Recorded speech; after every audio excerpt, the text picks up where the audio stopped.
अस्सलाम वालेकुम नाज़रीन कराम। बहुत से लोगों की टांगों में या तो स्वेलिंग रहती है या बहुत ज़्यादा बेचैनी रहती है।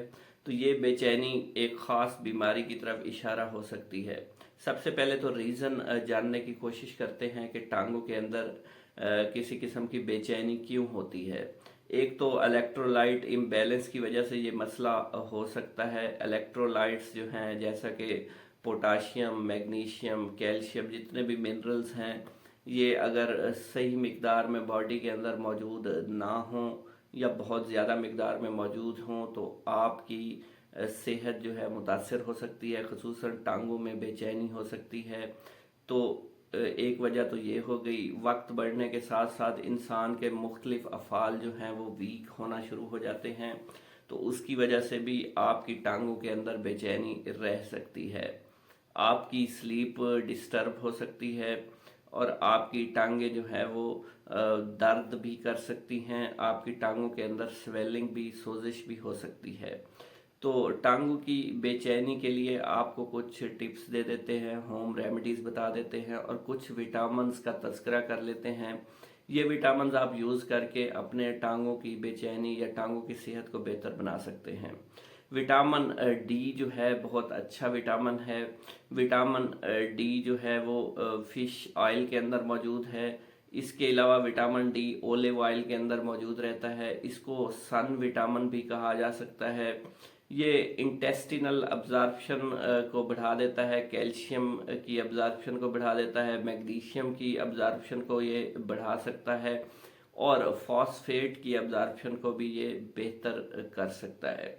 ये तीनों ही मिनरल जो हैं ये इलेक्ट्रोलाइट इम्बैलेंस को या उसकी कमी को दूर करने में इम्पॉर्टेंट रोल प्ले कर सकते हैं। जब आपको ये तीनों मिनरल्स अवेलेबल होंगे विटामिन डी के ज़रिए, तो आप जो है अपने इस मर्ज़ को, टांगों में बेचैनी वाले मर्ज़ को बेहतर तरीके से मैनेज कर सकते हैं।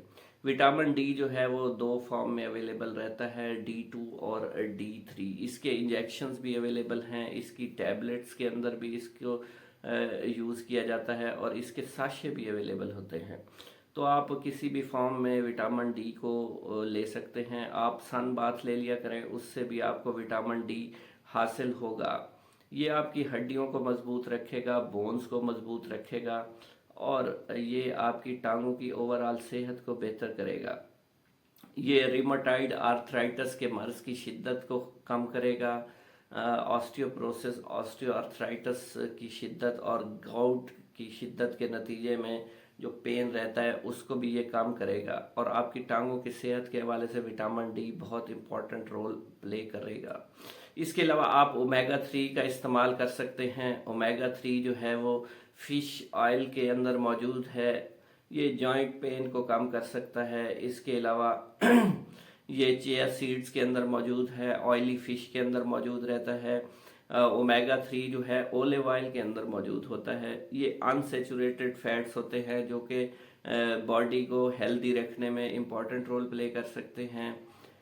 ये एज ए एंटीऑक्सीडेंट भी इनको इस्तेमाल किया जा सकता है। नाजरीन इकराम, बात कर लेते हैं विटामिन B12 की। मीकोबालामीन, सियानोकोबालामीन फॉर्म में ये अवेलेबल होता है। B12 जो है वो नम्बनेस को ख़त्म करता है, टांगों की स्टिफनेस को ख़त्म करता है, टांगों की सोजिश को ख़त्म करता है, स्वेलिंग को ख़त्म करता है। एंकल्स के ऊपर जो स्वेलिंग बनी होती है उसको भी ख़त्म करने में विटामिन B12 जो है वो इम्पॉर्टेंट रोल प्ले कर सकता है।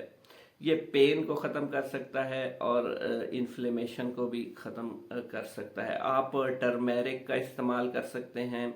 हल्दी जो है वो इम्पॉर्टेंट रोल यहाँ पे इस हवाले से करेगी कि इसके अंदर करक्यूमिन मौजूद है जो कि बहुत अच्छा एजेंट है। ये एजिंग के प्रोसेस को रिवर्स कर सकता है। इसके अंदर एंटी कैंसर एक्टिविटीज़ भी मौजूद होती हैं और हल्दी के अंदर कुछ ऐसे मिनरल्स मौजूद रहते हैं, विटामिन्स मौजूद रहते हैं, इंग्रेडिएंट्स मौजूद रहते हैं जो कि बोन्स की सेहत को बेहतर करते हैं और मसल्स की सेहत को भी बेहतर करने में इम्पॉर्टेंट रोल प्ले कर सकते हैं।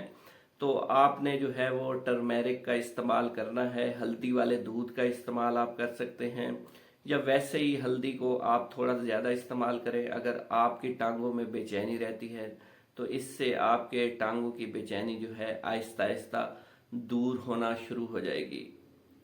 उम्मीद करता हूँ ये इन्फॉर्मेशन अच्छी लगी होगी। मेरे चैनल पर आने का बहुत बहुत शुक्रिया नाजरीन। चैनल पर नए हैं, चैनल को सब्सक्राइब करें, वीडियो को ज़्यादा से ज़्यादा लाइक और शेयर कर दें। आपके फीडबैक का इंतज़ार रहेगा। अल्लाह हाफिज़।